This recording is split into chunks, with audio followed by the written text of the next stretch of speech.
ಸರಿ ಇದೆ ಸರ್. ತಾವು ಹೇಳಂಥದ್ದು ಒಂದು, ನಮ್ಮ ಅಡಿಕೆ ಬೆಳೆಗಾರರು ದೊಡ್ಡ ಸಂಖ್ಯೆಯಲ್ಲಿ ತೋಟಗಾರಿಕೆ ಬೆಳೆಯನ್ನು ಬೆಳೀತಾ ಇದ್ದಾರೆ. ಇವತ್ತಿನೂ ಕೂಡ ನಮ್ಮ ಕಳೆದ 10 ವರ್ಷದಿಂದ ಅಡಿಕೆ ಬೆಳೆಗಾರರಿಗೆ ಅಡಿಕೆಯ ಬೆಲೆಯನ್ನು ಕುಸಿಯದ ರೀತಿಯಲ್ಲಿ ಯಾವ್ಯಾವ ಸಂದರ್ಭದಲ್ಲಿ ಏನೇನು ನಾವು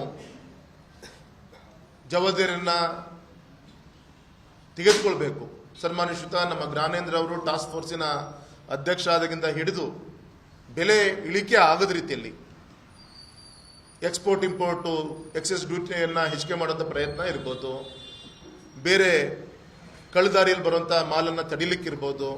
ಒಟ್ಟು ಅಡಿಕೆ ಬೆಳೆಗಾರರಿಗೆ ಒಂದು ಸುರಕ್ಷಿತವಾದಂಥ ಒಳ್ಳೆಯ ಒಂದು ವೈಜ್ಞಾನಿಕ ಬೆಲೆಯನ್ನು ಮಾರ್ಕೆಟಲ್ಲಿ ನಿಲ್ಲಿಸಲಿಕ್ಕೆ ಏನೇನು ಬೇಕು ಆ ದಿಕ್ಕಲ್ಲಿ ನಮ್ಮ ಸಂಘಟನೆ, ನಮ್ಮ ಸರ್ಕಾರ ಯಶಸ್ವಿಯಾಗಿದೆ ಅಂತೇಳಿ ಈ ಸಂದರ್ಭದಲ್ಲಿ ಹೇಳಲಿಕ್ಕೆ ಇಚ್ಛೆ ಪಡ್ತೇನೆ. ಇದು ಒಂದು. ಎರಡನೇದು, ಜ್ವಲಂತ ಸಮಸ್ಯೆ ಅಂತ ಬಂದಾಗ ನಮಗೆ ಕಣ್ಣಿ ಕಾಣೋದು ಚರಾವತಿ ಮುಳುಗಡೆ ಪ್ರದೇಶದ ಜನ.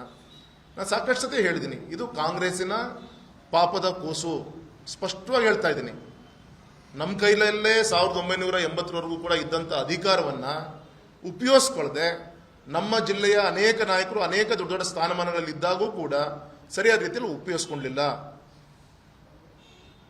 ಮೊನ್ನೆ ಗೌರವಂತ ಕಾಗೋಡ್ಜಿ ಅವರು 2015 ಪ್ರಯತ್ನ ಮಾಡಿದ್ರು, ಅದಕ್ಕೆ ಯಶಸ್ಸಾಗಲಿಲ್ಲ.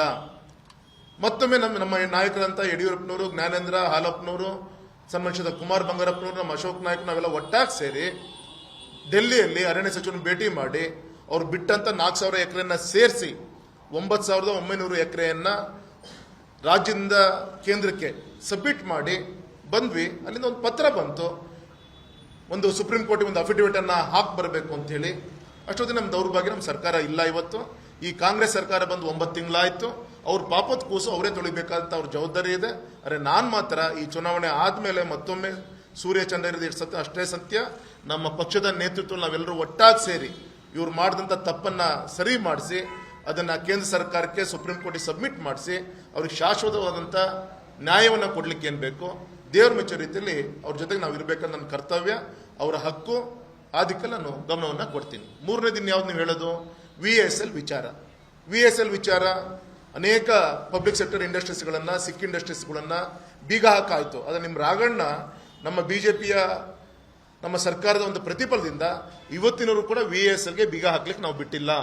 ಇವತ್ತು ಕೂಡ ಅಲ್ಲಿ 2,000 ಜನ ಕಾರ್ಮಿಕರಿಗೆ ತಿಂಗಳಿಗೆ 25 ದಿನ 18 ದಿನ ಕಾಂಟ್ರಾಕ್ಟ್ ಲೇಬರ್ಸ್ಗೆ, ಇನ್ನು ಉಳಿದಂಥ ಲೇಬರ್ಸ್ಗಳಿಗೆ ಬೇರೆ ಬೇರೆ ವರ್ಕ್ಶಾಪ್ಗಳಲ್ಲಿ ಸಂಪೂರ್ಣವಾಗಿ ಕೈ ತುಂಬ ಕೆಲಸ ಕೊಡ್ಲಿಕ್ಕೆ ಏನು ಬೇಕು ಎಲ್ಲದೂ ಕೂಡ ಮಾಡಿಕೊಟ್ಟಿದ್ದೀವಿ. ಒಂದು ಸಂತೋಷ ವಿಚಾರ ಅಂದರೆ ನಮಗೆ ಪ್ರಧಾನಮಂತ್ರಿಗಳು ಬೇರೆ ಅಲ್ಲ, ಗೌರವಂತ ನಮ್ಮ ಗೃಹ ಸಚಿವರು ಕೂಡ ಆ ನೀತಿ ಆಯೋಗದಲ್ಲಿ ಇರುವಂಥ ಒಬ್ಬ ಪ್ರಮುಖರು. ಆ ನೀತಿ ಆಯೋಗದಲ್ಲಿರುವಂಥ ಒಬ್ಬ ಪ್ರಮುಖರಂತ ಅಮಿತ್ ಶಾಜಿ ಅವರು ರೈಟಿಂಗ್ ಕಮಿಟ್ಮೆಂಟ್ ಆಗಿರೋದು ಒಂದು ನಮಗೆ ದೊಡ್ಡ ಒಂದು ಶಕ್ತಿ ಬಂದಂಗಾಗಿದೆ. 100ಕ್ಕೆ 100 ಬರುವಂಥದ್ದಿಲ್ಲ, ಅದು ಕೂಡ ವಿಶ್ವಾಸ ಗಳಿಸುವಂಥ ದಿಕ್ಕಿನಲ್ಲಿ ಪ್ರಯತ್ನ ಮಾಡ್ತೀನಿ. ಮೂರನೇದು, MPM ಫ್ಯಾಕ್ಟ್ರಿಗೂ ಕೂಡ ಕೊನೆ ಮಳೆ ಹೊಡೆದಿದ್ದು ಇದೇ ಕಾಂಗ್ರೆಸ್ ಸರ್ಕಾರ. ಆದರೆ ಇವತ್ತು MPM ಫ್ಯಾಕ್ಟ್ರಿ ಸಾವಿರಾರು ಎಕರೆಯನ್ನು, ಕ್ವಾರ್ಟರ್ಸನ್ನು ಪ್ಲಡ್ಜ್ ಬ್ಯಾಂಕಿಗೆ ಪ್ಲಡ್ಜ್ ಆಗಿತ್ತು. ಅದನ್ನು ನಮ್ಮ BJP ಸರ್ಕಾರ ಯಡಿಯೂರಪ್ಪನವರು ಮುಖ್ಯಮಂತ್ರಿ ಇದ್ದಾಗ ಅದನ್ನು ಸೆಟಲ್ಮೆಂಟ್ ಮಾಡಿಸಿ ಆ ಜಾಗವನ್ನು ಫ್ರೀ ಮಾಡುವಂಥ ಪ್ರಯತ್ನ ಆಗಿದೆ. 40,000 ಎಕರೆಯನ್ನು ಮತ್ತೆ MPMಗೆ ಬರ್ಸ್ಕೊಡುವಂಥ ಪ್ರಯತ್ನ ಆಗಿದೆ. ಒಂದು ಸಮಸ್ಯೆ ಏನು, ಅಲ್ಲಿ ನೀಲಗಿರಿ ಬೆಳೆಯನ್ನು ಬೆಳೆಯೋದು ಬೇಡ ಅಂತೇಳಿ ನಮ್ಮ ಮಲೆನಾಡು ಭಾಗದಲ್ಲಿ ವಿರೋಧ ಇದೆ. ಹಾಗಾಗಿ ನಮ್ಮ ಆ ಕಡೆ ಮಲೆನಾಡಕ್ಕೆ ಪ್ರಕೃತಿ ಮೇಲೆ ಪರಿಣಾಮ ಬೀರದಂಥ ಬೇರೆ ಪಲ್ಪ್ ಬರುವಂಥ ಮರಗಳನ್ನು ಬೆಳೆಸಿ ನಮ್ಮ MPM ಫ್ಯಾಕ್ಟ್ರಿ ರನ್ ಮಾಡ್ಲಿಕ್ಕೆ ಆಗತ್ತಾ ಅಂತೇಳಿ ಆ ದಿಕ್ಕಲ್ಲಿ ಇವತ್ತು ಪ್ರಯತ್ನಗಳು ನಡೀತಾ ಇದೆ ಸರ್. ಅಂದರೆ ಈ ರೀತಿ ಯಾವುದೇ ಸಮಸ್ಯೆಗಳಿಗೆ ಏನೇನು ದಾರಿ ಹುಡುಕಬೇಕು ಆ ದಿಕ್ಕಲ್ಲಿ ನಮ್ಮ ಜಿಲ್ಲಾಡಳಿತ, ನಮ್ಮ ಸರ್ಕಾರ ಮೇಲೆ ಮತ್ತು ಕೆಳಗಿರುವಂಥ ಎರಡೂ ಸರ್ಕಾರಗಳು ಪ್ರಾಮಾಣಿಕವಾದ ಪ್ರಯತ್ನವನ್ನು ಮಾಡ್ಕೊಂತ ಬಂದಿದೆ ಸರ್. ಅನುಕ್ಷಣದ ಸುದ್ದಿಗಳಿಗಾಗಿ ವಿಸ್ತಾರ ನ್ಯೂಸ್ ಯೂಟ್ಯೂಬ್ ಚಾನೆಲ್ ಸಬ್ಸ್ಕ್ರೈಬ್ ಮಾಡಿ. ಹೊಸ ಸುದ್ದಿಗಳ ನೋಟಿಫಿಕೇಶನ್ಗಾಗಿ ಬೆಲ್ ಐಕಾನ್ ಕ್ಲಿಕ್ ಮಾಡಿ. ಲೇಟೆಸ್ಟ್ ಅಪ್ಡೇಟ್ಸ್ಗಾಗಿ www.vistaranews.com ವೆಬ್ಸೈಟ್ಗೆ ವಿಸಿಟ್ ಮಾಡಿ. ಅಂಗೈಯಲ್ಲೇ ಜಗತ್ತಿನ ಸುದ್ದಿ ತಿಳಿಯಲು ವಿಸ್ತಾರ ನ್ಯೂಸ್ ಕನ್ನಡ ಆಪ್ ಡೌನ್ಲೋಡ್ ಮಾಡಿ.